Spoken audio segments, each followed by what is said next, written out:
Jacob a Hebrew patriarch doing beneath the queen's throne chair?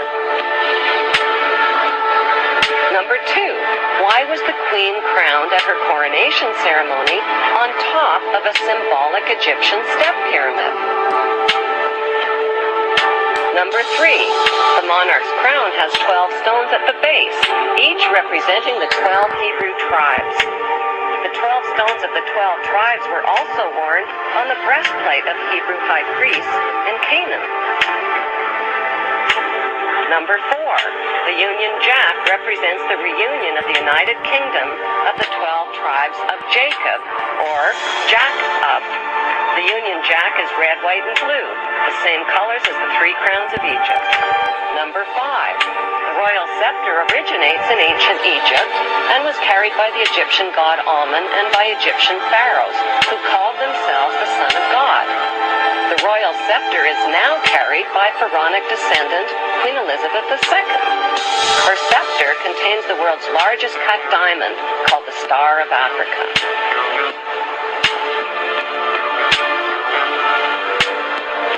Number 6, the queen's punishing flail or whip is partially hidden under her arm.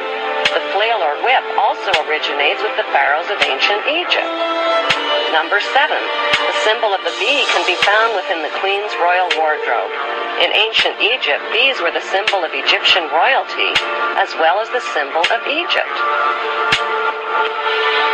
Number 8, the symbols on the British coat of arms reveal Britain's Hebrew origin. Number 9, the headdress worn by judges and the Queen's high-ranking officials originate in ancient Egypt.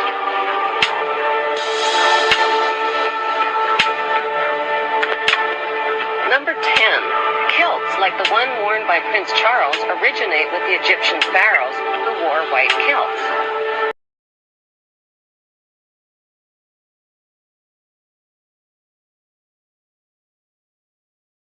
Practiced by ancient Egyptian royalty. Mothers married sons and brothers married sisters to keep the power and the money all in the family.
Le sultan refuse que son fils souffre d'amour. Il connaît trop cette douleur. Oh, l'amour.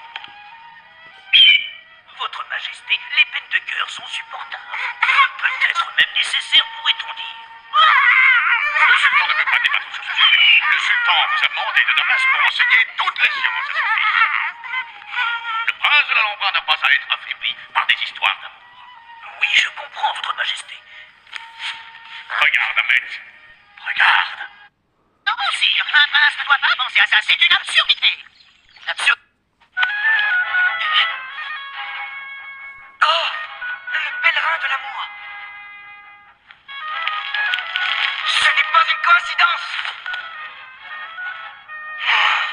Ah, je ne peux plus voir un livre. Ils m'ont trompé.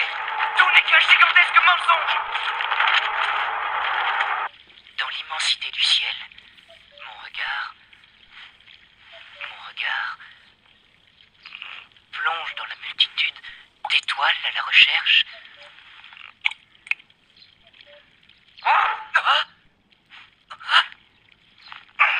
Je vais vous protéger. Oui, c'est ça, sauve-toi.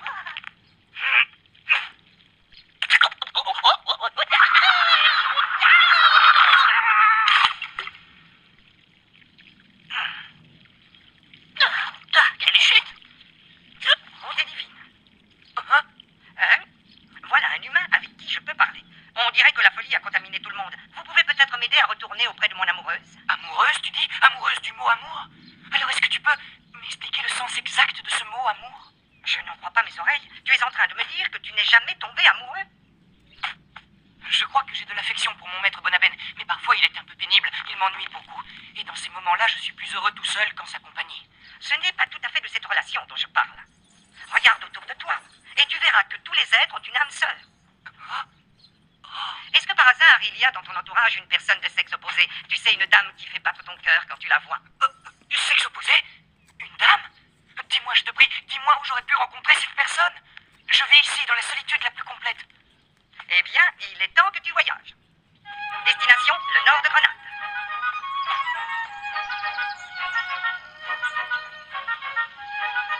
Je préférerais rester enfermé pour l'éternité dans cette tour que de permettre à quiconque de décider de mon destin.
Pour comprendre, il faut que je revienne un peu en arrière.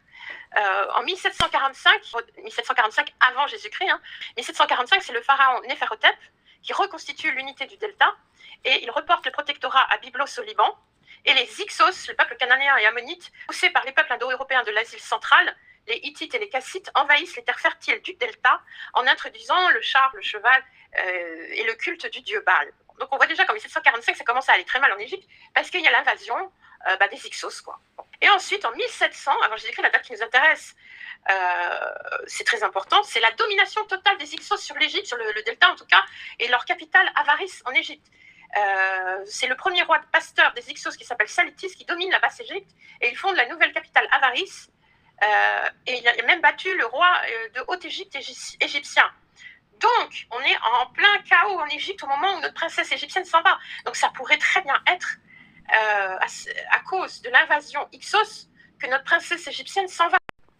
Il y avait un prince scythe, S-C-Y-T-H-E, du nom de Phineus Pharsède, l'un des chefs qui ont construit la tour de Babel. Et le fils de Nel, c'est-à-dire le fils de Phineus c'est aussi le fils de Nel, et Scota, alors, ce fameux prince scythe, qui s'appelle Phineus Pharsède, mais qui s'appelle aussi Nel, c'était un prince scythe, en fait, et qui se serait marié avec notre Scota. Je vais vous donner des détails après. Donc, avec notre princesse égyptienne, la fille du pharaon d'Égypte.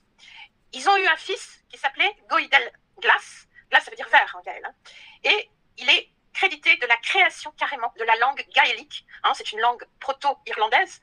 à partir des langues qui existaient à la tour de Babel quand il y a eu la confusion des langues. Alors, dans la version de Fordin, qui pour moi est plus intéressante que celle de Bowen parce que déjà elle est plus ancienne, Gaïtélos, comme l'appelle Goïdelglas, est le fils d'un certain roi de pays de Grèce qui s'appellerait Néolus ou Éolaos par son nom, et qui a été exilé en Égypte et après du service avec le pharaon, épousant la fille de Pharaon, c'est-à-dire Scotin. Donc là, dans la version de Fordin, l'époux de la princesse égyptienne, ce serait quelqu'un qui viendrait de Grèce. Mais en fait, vous allez voir en cherchant, on trouve que ce fameux Gaïtélos qui est arrivé en Grèce venait de Scythe, des Scythes. Donc pour moi, c'est vraiment un Scythe, un prince Scythe. Vous allez voir la suite. Donc il a été exilé en Égypte, il a pris du service auprès du pharaon, il a épousé sa fille Scotin, et il a été expulsé d'Égypte par une révolte après la mort de Pharaon et de son armée, et après une invasion.